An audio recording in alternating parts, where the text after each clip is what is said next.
মুহাম্মদ সাল্লাল্লাহু আলাইহি ওয়াসাল্লাম তিনি আমাদের আখিরি নবী, আনা খাতামান নাবিয়্যিন।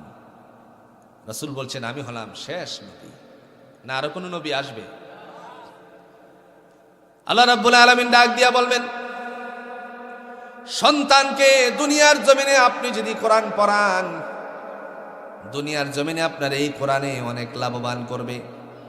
বাবার সাকরাতের সময়, মায়ের সাকরাতের সময় কোন সন্তান বসে বসে যদি আল্লাহর কোরআন থেকে সূরাতুল ইয়াসিন তেলাওয়াত করে, দয়াময় আল্লাহ তাআলা সাকরাতের যন্ত্রণা কমায়া দিবেন। আল্লাহর কোরআনের আওয়াজ তুলুন, দেখবেন যে কোরআনের প্রত্যেকটা হরফের বিনিময়ে আল্লাহ নেকি দান করবেন। ইঞ্জিনিয়ার সাহেব বলে গেছেন, ওনার প্রতিষ্ঠানের কথা বলতে গিয়ে এক কথাই বলেই ফেলেছেন, এগুলো দ্বারা কখনো জান্নাতের আশা করা যায় না। কিন্তু ইকরা মডেল মাদ্রাসা, এই দারুল ইকরা মডেল মাদ্রাসায় যদি আপনার সন্তান কোরআন পড়ে, তাহলে প্রত্যেকটা হরফের বিনিময়ে জুড়ে বলুন তো সওয়াব আছে না নাই? মান করা হারফাম মিন কিতাবিল্লাহ, আল্লাহ রাসূল বললেন, কেউ যদি কোরআন থেকে একটা অক্ষর পড়ে, ফালাহু বিআশরি আমসালিহা, তার আমলনামায় দয়াময় আল্লাহ তাআলা 10টা করে নেকি দান করে দিবেন। আর যদি আয়াতে কারিমা বুঝে বুঝে পড়ে, প্রতি হরফের বিনিময়ে 100 করে নেকি দান করা হবে। আমার ভাইরা, সন্তানকে কোরআন পড়িয়েছেন, সেই সন্তান কিয়ামতের ময়দানেও কোরআন পড়বে। মর্যাদা কাকে বলে? আল্লাহ তাআলা সেদিন ডাক দিয়ে বলবেন, ইউকালু লিসাহিবিল কুরআনি ইকরা ওয়ারতাকি ওয়ারাত্তিল কামা কুনতা তুরাত্তিলু ফিদ দুনিয়া ফাইন্না মানজিলাকা ইনদা আখিরি আয়াতিন তাকরাউহা। হে কোরআনের পরিবারেরা, ইকরা ওয়ারতাকি ওয়ারাত্তিল কামা কুনতা তুরাত্তিলু ফিদ দুনিয়া, তোমরা দুনিয়াতে যেইভাবে কোরআন তেলাওয়াত করেছিলে, আজকে আমি আল্লাহর সামনে হাশরের ময়দানেও কোরআন তেলাওয়াত করো, সেইভাবেই পড়ো। তারপরে আল্লাহ বলবেন, ফাইন্না মানজিলাকা ইনদা আখিরি আয়াতিন তাকরাউহা, তুমি শেষাংশে চলে যাবে যখন আয়াতের শেষ, এরপরে আর পড়বে না, আমি আল্লাহ থেকেও তোমাকে একটি উচ্চ আসন, সিংহাসন দান করে দেব। লাভ আছে না নেই? আপনার ছেলেকে যদি আপনি সড়া পড়ান, আমি বলবো না আপনার সন্তানকে সড়ায় পড়াবেন না, অবশ্যই পড়াবেন গুণগত মানুষ বানানোর জন্য। এই মাদ্রাসা থেকে আমার মনে হয় জেএসসি, জেডএসসি, এসএসসি এই সমস্ত পরীক্ষা দেওয়ার মতন একটা স্কোপ জুড়ে বলেন আছে না নাই? জাগতিক শিক্ষাও হবে, পারলৌকিক শিক্ষাও হয়ে যাবে। আপনার সন্তানকে সড় পড়ালেন, কয়টা সব হলো? সড়ায়া পড়ালেন, কয়টা সব হলো? এ পড়ালেন, বি পড়ালেন, কয়টা সব হলো? আচ্ছা, হলো না। আপনারা সাক্ষী দিচ্ছেন, একটাও হইল না। আমাদের কিছু বই পুস্তকের মধ্যে লেখা আছে জাগতিক শিক্ষার, সরায়াতে লেখা আছে, আপনার সরাতে লেখা আছে অজকটি আসছে তেরে, সরায়াতে লেখা আছে আমটি আমি খাবো পেরে। চুরি বিদ্যা শিক্ষা শুরু হয়ে গেছে। কার গাছ থেকে কেমনে আম পাড়া যায়, আমটি আমি খাবো পেরে। আর আপনার এই সন্তানকে যদি মাদ্রাসায় দেন, ওরাও পড়বে। সরায়াতে লেখা আছে, আজান শুনো মিনার হতে, আজান শুনো মিনার হতে, জামাত ধরো সময় মতে। রশিতে লেখা আছে, ঈমান আমল শক্ত যত, ঈমান আমল শক্ত যত, আল্লাহর কাছে প্রিয় তত। ঈমান আমল মজবুত যত, আল্লাহর কাছে প্রিয় তত। আর ওখানে সরায়াতে লেখা আছে, সরতে অজগরটি আসছে তেরে, আমটি আমি সরায়াতে আমটি আমি খাবো পেরে। কোনটা ভালো? কোন ছন্দটা ভালো? কথা কোন না কেন? আমরা ছোট্ট সময় ধারাপাত পড়েছিলাম কিনা? আরেকটা লেখা ছিল এরকম, আগডুম বাগডুম গোরাডুম। কথা কোন? ওই সময় ছোট্ট একটা ধারাপাতের মধ্যে লেখা ছিল, বান্দা কত সুন্দর করে লিখেছিলেন, সকালে উঠে আমি মনে মনে বলি, সারাদিন আমি যেন ভালো হয়ে চলি, আদেশ করুন যাহা মোর গুরুজনে, আমি যেন সেই কাজ করি ভালো মনে। সুবহানাল্লাহ বলেন। এগুলো হলো কোরআনের শিক্ষা। আহসিন কামা আহসানাল্লাহু ইলাইক। পৃথিবীতে কেউ যদি কাউকে ইহসান করে, আল্লাহ বলেন তাকে কিয়ামতের ময়দানে আমি ইহসান করব, দয়া করব। সেজন্য ভাইয়ের আমার, ইসলাম আছে যেখানে, শান্তি আছে সেখানে। আল্লাহ বলবেন, এই আমার বান্দা, তোমার কোরআন শুনেছি, এবার আমার পক্ষ থেকে সমস্ত হাসরবাসীদের জন্য দুইজন অতিথি রাখলাম। যখন পড়ছেন وَإِذَا قُرِئَ الْقُرْآنُ فَاسْتَمِعُوا لَهُ وَأَنصِتُوا لَعَلَّكُمْ تُرْحَمُونَ।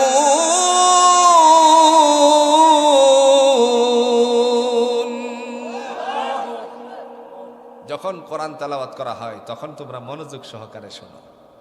লাভ কি? লাআল্লাকুম তুরহামুন, আমি আল্লাহ তোমাদের উপর রহমত বর্ষণ করব। আবু জাহেল বলে, সাদাকতা ইয়া আহমদ। রাসূল সাল্লাল্লাহু আলাইহি সাল্লামের একটা ডাক নাম ছিল আহমদ। সাদাকতা ইয়া আহমদ, তুমি সত্যই বলছো ও ভাতিজা মুহাম্মদ সাল্লাল্লাহু আলাইহি ওয়াসাল্লাম। কিন্তু মানলে পরে তো লিডারি ছুটে, কথা কন্যাকে লিডারি ছুটে যাবে। এই যখন কথা বলে তারপরে বাড়িমুখী হলো। কয়েক কদম সামনে যেতেই আস্তে করে একটা আওয়াজ পেয়ে গেল পায়ের।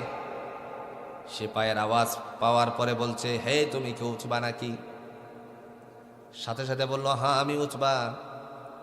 কোত্থেকে এসেছো? এবার বলছে আবুল হাকাম আবু জাহেলকে, বন্ধু আজকে মিথ্যা বলবো না, তোমার ভাতিজা রাতের বেলায় যে কত সুন্দর করে নতুন আনিত কোরআন পড়ে, সেই কোরআন শুনতে গিয়েছিলাম, এই কারণে আমি এই রাস্তা থেকে এসেছি। তবে তুমি কোত্থেকে এসেছো? প্রশ্নকারীর প্রশ্নের জবাব দেওয়া দরকার আছে না নাই?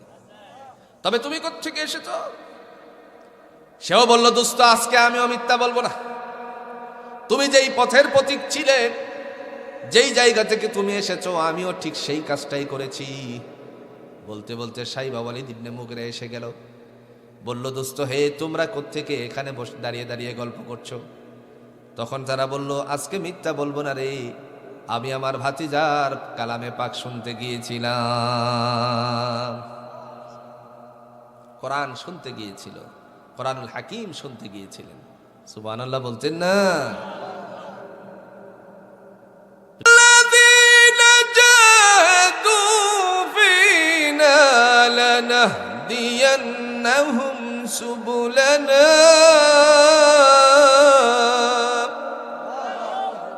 আল্লাহ বলেন, যারা আমি আল্লাহকে পেতে চাই, আমি আল্লাহ তাআলা ওদের চেষ্টাটুকুর মধ্যে, যারা আমি আল্লাহকে পাওয়ার জন্য চেষ্টা করে, আমি আল্লাহ তাদের চেষ্টাটুকুর মধ্যে অধিকতর বরকত দান করি।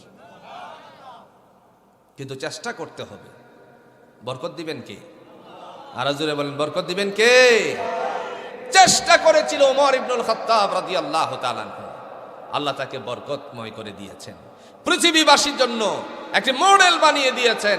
ওমর ইসলামের পথে আসার কারণে গোটা বিশ্ববাসীর কাছে ইসলাম ছড়িয়ে ছিটিয়ে দিতে সহজ হয়েছে। জোরে কন্যা সুবহানাল্লাহ। এখন রাতের বেলায় তারা পরিকল্পনা শুরু করলো, আর বলতেছে, আমরা যেভাবে আমার ভাতিজা মুহাম্মদ সাল্লাল্লাহু আলাইহি ওয়াসাল্লামের মুহাম্মাদের কথাগুলি শুনতে যায়, এইভাবে যদি অন্যরা যায় তাহলে তো তার দল বড় হয়ে যাবে। চিন্তাটা কি দেখছেন? তাদের দল বড় হয়ে যাবে, মানুষ মুসলমান হয়ে যাবে। সাইবা বলল, তাহলে কি করবা? আবু জাহেল বলতেছে, আগামী কালকে একটা সেমিনার বসাও, এই সেমিনারের মধ্যে আলোচনা হবে, আমিও বক্তব্য দিব, তোমরা 3 জন বক্তব্য দিবা। ঠিক আছে। বক্তব্যের ধারাবাহিকতা কি হবে? একটু মডেল তৈরি করলেন, কথা বুঝছেন তো? একটু অবকাঠামো তৈরি করলেন, কিছু আপনার সাবজেক্ট ভিত্তিক আলোচনা শুরু করলেন। যখন সকাল হলো, সকাল হওয়ার পরে রাজ্যে ঘোষণা হয়ে গেল, ঘোষণা দিয়ে দিল আগামীকাল, মানে আজকে, সকালবেলায় বলতেছে আজকে আসরের পরে বা ধরেন 3টার দিকে অমুক জায়গায় আবুল হাকামের নেতৃত্বে একটি বড় সেমিনার হবে, ওখানে তিনি ভাষণ দিবেন। সময় মতো লোকেরা জড়ো হয়ে গেল। আবুল জাহেল, উতবা, সাইবা, ওয়ালিদ ইবনে মুগিরা সবাই বক্তব্য দিল, কিন্তু বক্তব্যটা আবু জাহেল বেশি দিছে। শুনেছি আমি রাতের আধারে কে বা কারা যেন আমার ভাতিজা মুহাম্মদ তার কথাগুলো শোনার জন্য যায় সাল্লাল্লাহু আলাইহি ওয়াসাল্লাম। আরেকবার যদি কাহারো নাম শুনি তাহলে তাকে পৃথিবী থেকে বিদায় করে দেওয়া হবে। আপনারা বলুন, যারা বক্তব্য দিচ্ছে তারা সুর, না যাদের উদ্দেশ্যে দিচ্ছে তারা সুর? এটা বুঝাইতে পারলাম না। এখন ডেকে ডেকে বলছে, কে আছো এই কণ্ঠটাকে রুদ্ধ করে দেওয়ার জন্য, আমার ভাতিজাকে পৃথিবী থেকে বিদায় করার জন্য। আস্তে আস্তে করে মাথাগুলো নিচে যাচ্ছে সবার, কারণ আত্মীয়তার বন্ধন, জুড়ে বলেন, আছে না নাই? বন্ধুত্বের বন্ধন, পড়শির বন্ধন, আবার সামাজিকতার বন্ধন, সব কিছু মিলে আস্তে আস্তে করে মাথা নিচু যেতে লাগলো। কেবল একটা মাথায় উঁচু ছিল, তিনি ছিলেন খাত্তাবের সন্তান। জুড়ে বলেন, নাম কি? ওমর। নাম কি? ওমর। শুধু এই কথাটা বোঝানোর জন্য, যারা আল্লাহর দিকে পা বাড়ায় তাদের সহযোগিতাকারী কে? কিন্তু ফার্স্ট টাইম আল্লাহর দিকে নয়, সেকেন্ড টাইম হচ্ছে আল্লাহর দিকে ঈমান আনার জন্য রওনা করেছিলেন। ওমর দাঁড়িয়ে বলছে, আমি পারবো। আবু জাহেল, আবুল হাকাম বলে, হ্যাঁ, আজকে তোমারই কামনা করেছিলাম, আর কেউ পারবে না, যে আমাদেরও বিশ্বাস ছিল। এমন সময় ওমর ডাক দিয়া বলছে, আমি রওনা করলাম। সেমিনারও শেষ, তাম্মাত বিল খাইর, একেবারে সেমিনার শেষ করে তারা চলে গেল। যখন তরবারি কানে খাপের ভিতরে ঢুকালো, ঢুকিয়ে রওনা করেছে মাথা উঁচু করে, রাস্তার মধ্যে আল্লাহর নবীর সাহাবী আব্দুল্লাহর সাথে সাক্ষাৎ হয়ে গেল। ডেকে ডেকে বলছে, ওমর তুমি কোথায় যাচ্ছ?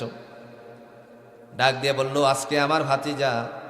দেখেন কত সুন্দর কথা ওমরকে বললেন। কোথায় যাচ্ছ? সে বলছে, আবু জাহেলের ভাতিজা মুহাম্মদ সাল্লাল্লাহু আলাইহি ওয়াসাল্লাম তার কল্লাকে দেহ থেকে আলোক করার জন্য রওনা করেছি। যখন বললেন আবুল হাকামের ভাতিজাকে দুনিয়া থেকে বিদায় করার জন্য রওনা করেছি, সাথে সাথে আব্দুল্লাহ রাসূলের সাহাবী ডাক দিয়ে বললেন, তুমি কি তোমার কল্লাটাকে বিশ্বনবী সাল্লাল্লাহু আলাইহি সাল্লামের কাছ থেকে ফেরত নিয়ে আসতে পারবে নাকি? সুবহানাল্লাহ বলেন। উদ্দেশ্য ছিল কি? হে ওমর, যেভাবে তুমি মাথা উঁচু করে যাচ্ছ গর্জন দিয়ে, এই মাথাটা ইসলামের পদতলে নত হয়ে কালিমা পড়ে তুমি মুসলমান হয়ে আসতে হবে। আরেকটু জোরে কন্যা সুবহানাল্লাহ। এরপরে আল্লাহর বান্দা আস্তে আস্তে করে সামনের দিকে যাওয়ার আগে তার একটা থাপ্পড় মেরে দিল। এমন জোরসে থাপ্পড় মারছে, রাগের মানুষের থাপ্পড়ের মধ্যে জোর আছে না নাই? দ্রিঙ্কায় জমিনে পড়ে গেছে। জমিনে পড়ে তারপরে ওমর তিনি চললেন, খাত্তাবের সন্তান, সামনের দিকে অগ্রসর হলো। পিছন দিক থেকে মাথা উঁচু করে ডাক দিয়ে বলে, ওমর দাঁড়াও, শুনে যাও। যার কল্লাটুকু, যার মাথাটুকু দেহ থেকে আলোক করার জন্য রওনা করেছো, তার কাছেই তো তোমার বোন আর ভগ্নিপতি মুসলমান হয়ে গেছে। তুমি যাচ্ছ, আগে ঘর সামলাও। কথা বুঝছেন তো? আগে কি সামলাও? আরো জোরে কি সামলাও? ঘর সামলাও। এখন এই ঘর সামলানোর জন্য যখন বলছে, রাস্তা ছিল বাঁকা, এখন ধরছে বোনের বাড়ির রাস্তা। যখন বোনের বাড়ির রাস্তা ধরলো, ঘরের কাছাকাছি যাওয়ার পর এবার বোন, আল্লাহর বান্দি, তিনি ভাইয়ের পায়ের শব্দ শুনলেন। আগেকার সময়ে পায়ের শব্দের সাথে অনেক কিছু নিহিত থাকতো, সবাই শুনতে পারত। এজন্য ভাইয়েরা আমার, অনেক সময় দেখা যায় পায়ের শব্দ শুনে মানুষ বুঝতে পারত কে যেন যাচ্ছে। কথা বলেন ঠিক কিনা? এই সময় বিশ্বনবী সাল্লাল্লাহু আলাইহি ওয়াসাল্লামের হাতে মুসলমান হওয়া আল্লাহ পাক রব্বুল আলামিনের বান্দি ভাইয়ের এই শব্দটুকু শোনার পরেই তিনি তার কোরআনুল হাকিমকে আস্তে করে বন্ধ করে দিলেন। তিনি পড়ছিলেন সূরাতুত তাহা থেকে। সূরা কন্যা সুবহানাল্লাহ। তাহা মা আনজালনা আলাইকাল কুরআনা লিতাশকা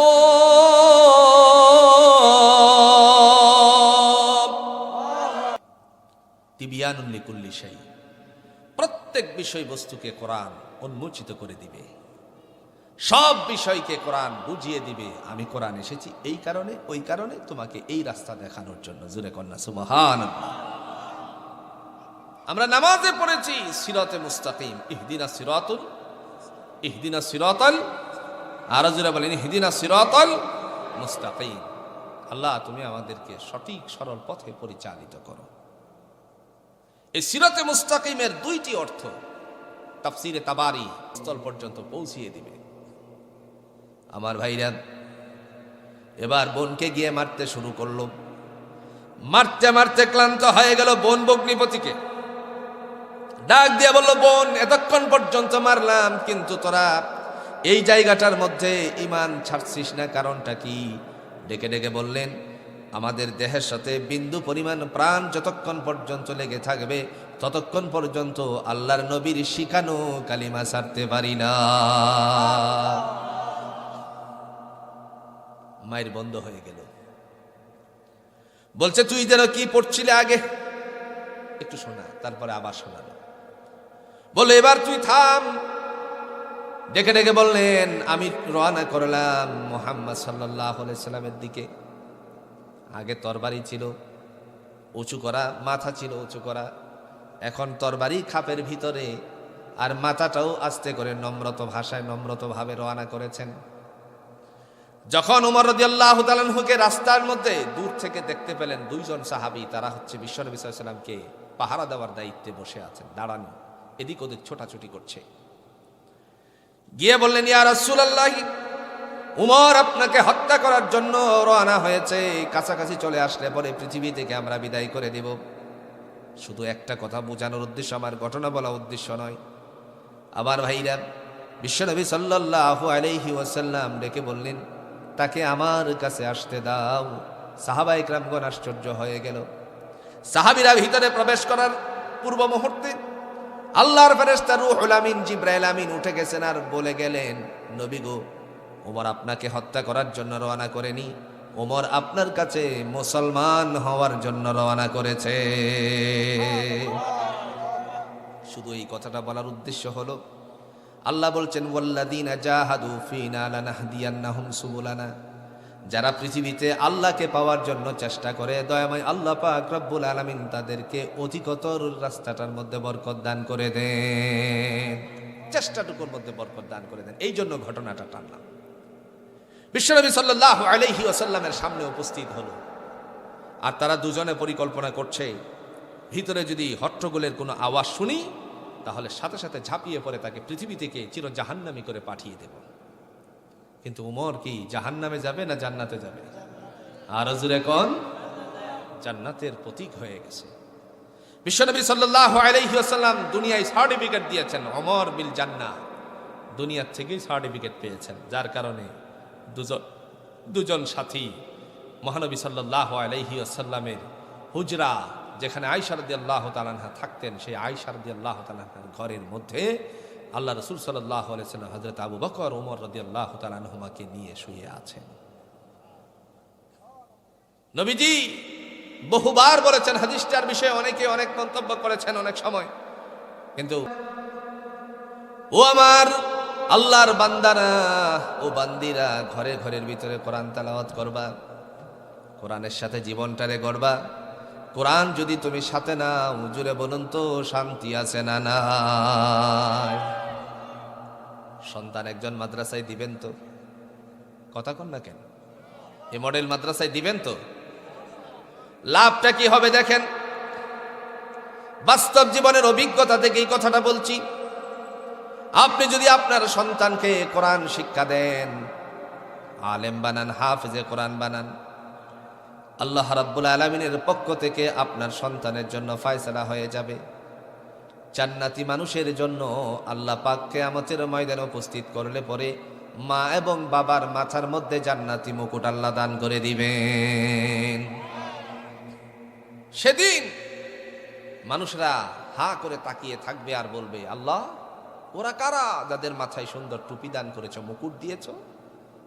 চেহারাটুকু ঝলমল করতে থাকবে, নূরে নূরান্বিত হয়ে যাবে। দুনিয়ার কালো মানুষ ছিল, ওই জায়গায় আল্লাহ ফর্সা করে দিবেন, সৌন্দর্যময় করে দিবেন, জান্নাতি সৌন্দর্য এটা। সেদিন মানুষেরা বলবে, আল্লাহ, এরা কারা? আল্লাহ রাব্বুল আলামিন ডেকে বলবেন, তারা হলো সেই গর্বিত সন্তানের মাতা পিতা, যাদের সন্তানকে ইকরা মডেল মাদ্রাসায় কোরআন পড়িয়েছিল। সেই সময়টুকুর মধ্যে আল্লাহ পাক বলবেন, আমি আল্লাহ তাদেরকে জান্নাতি মুকুট দ্বারা আজকে সম্মানিত করে দিয়েছি। আবু জাহেল আস্তে করে গিয়ে রাসূলের ঘরের কোণার মধ্যে কান লাগালো। আবু জাহেল, মনে আছে তো? জোরে কন্যা, মনে আছে তো? কান লাগালো।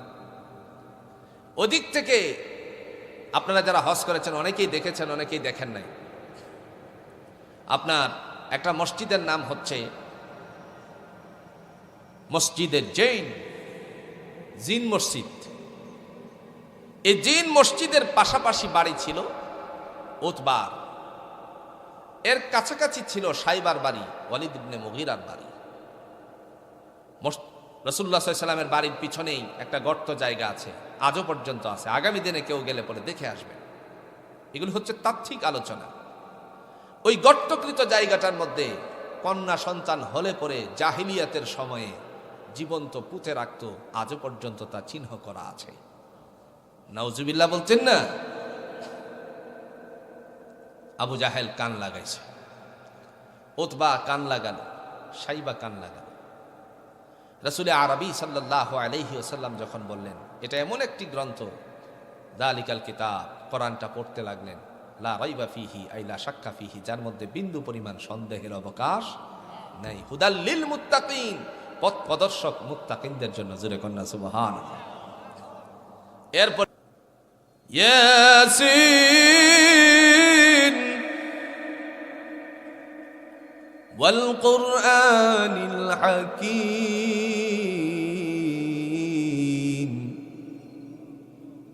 ইন্নাকা লামিনাল মুরসালিন।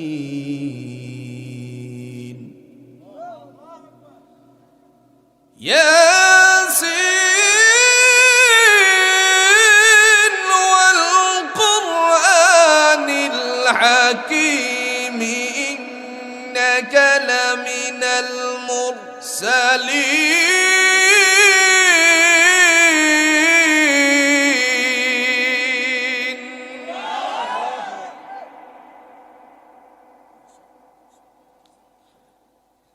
على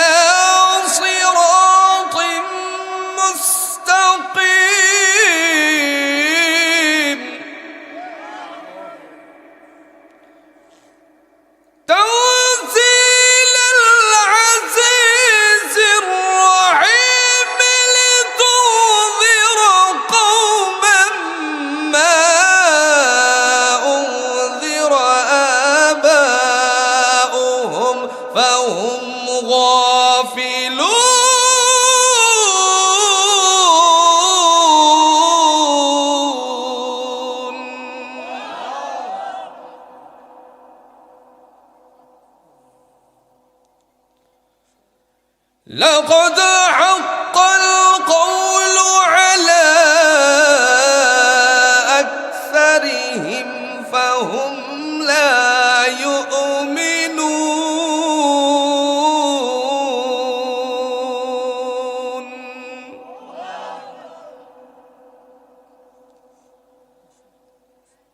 إنا جعلنا في أعناقهم أغلالا فهي إلى الأذقان فهم مقمحون. কোন সূরা থেকে পড়বেন? আরো জোরে, কোন সূরা থেকে? সূরাতুল ইয়াসিন থেকে তেলাওয়াত করবেন। দাউদ নবীর কণ্ঠ থেকে কয়টি সূরের আওয়াজ বের হয়েছিল? 70টি। আল্লাহ পাক রব্বুল আলামিন যখন বলবেন, ও হাশরবাসীরা, এর চেয়ে আরো সুন্দর আওয়াজ তোমরা শুনবে নাকি? তোমরা বলেছ অনেক চমৎকার। আল্লাহর কাছে আমরা বলবো, আল্লাহ এর চেয়ে আরো সুন্দর আওয়াজ আছে নাকি? ডেকে বলবেন এর চেয়ে আরো সুন্দর আওয়াজ আছে। তখন আমার নবী মুহাম্মদ সাল্লাল্লাহু আলাইহি সাল্লামকে উপস্থিত করে বলবেন, আপনি আপনার কোরআন থেকে পড়ুন। নবীজি তখন পড়তে শুরু করবেন সূরা ইয়াসিন থেকে তেলাওয়াতের পরে। দাউদ আলাইহিস সালাতু ওয়াস সালামের কণ্ঠ থেকে 70টি সুরের আওয়াজ বাড়িয়েছিল। আমার আপনার নবীর কণ্ঠ থেকে দয়াময় আল্লাহ দ্বিগুণ সৌন্দর্য আওয়াজ বের করে দিবেন। আর আমরা এক পলকে তাকিয়ে থেকে থেকে বলবো, আল্লাহ এমন সুন্দর নবী আমাদের জন্য দিয়েছিলে তুমি, ও মালিক। তাই